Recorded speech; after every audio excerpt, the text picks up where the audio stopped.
titinan po natin yung mga gawa, mga worker.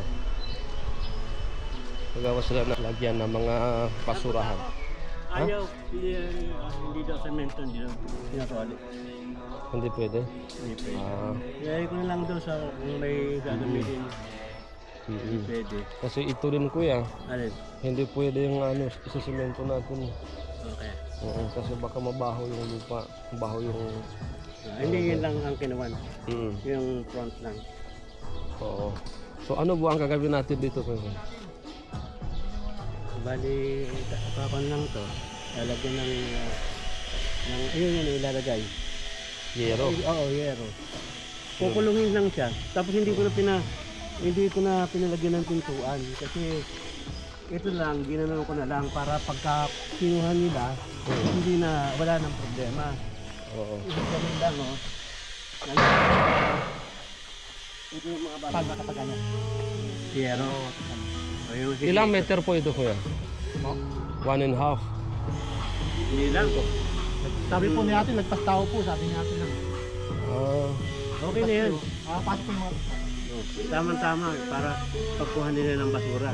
Kailangan ganun. Bigay kami. So yung mga nasa loob, basurahan lang? Yung mga ito o... Yeah. Di ba yan ang ilalagay? Ano yun? Yung lahat ilalagay. Baka pwede dito sa labas. Oo, pwede naman dito. Yung, kasi di ba ito gagamitin din? Ilalabas din naman natin to. Oo, ito, ilalabas natin. Yung mga dahon, halimbawa yung mga kahoy-kahoy, dito lang. Pagka yung mga lang, mga basura, dito talaga.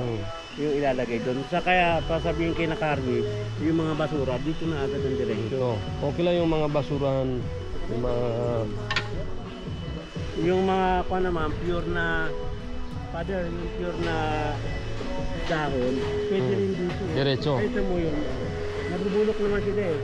Oo. Nabubulok ka. Ikaw mo na lang, gawa ka na lang ng pantakip dito. Kapag natin sobra. Natin po sobra yung buka. Madali naman yun eh, sasarado na lang. Knowledge na yung ilagyan ng kano. So ito po lang lalagyan na basurahan. Tagal po iniisip to.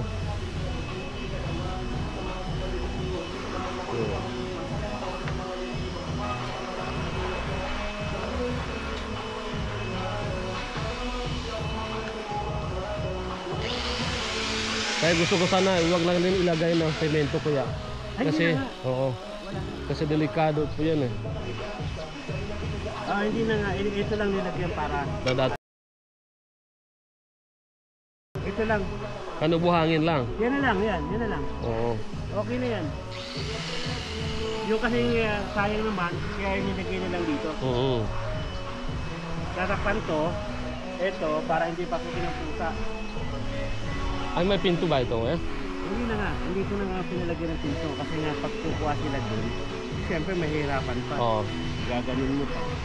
Gagawa na lang, ibig sabihin, gagawa na lang ng pinto na talagang pwedeng bubuhatin. Para pagka yung ba... Hindi permanent. Hindi permanent. Kasi pag nilagyan pang ganon, mahirap pa pagka yung kukuhanin yung basura. Okay na yan. May yero, no?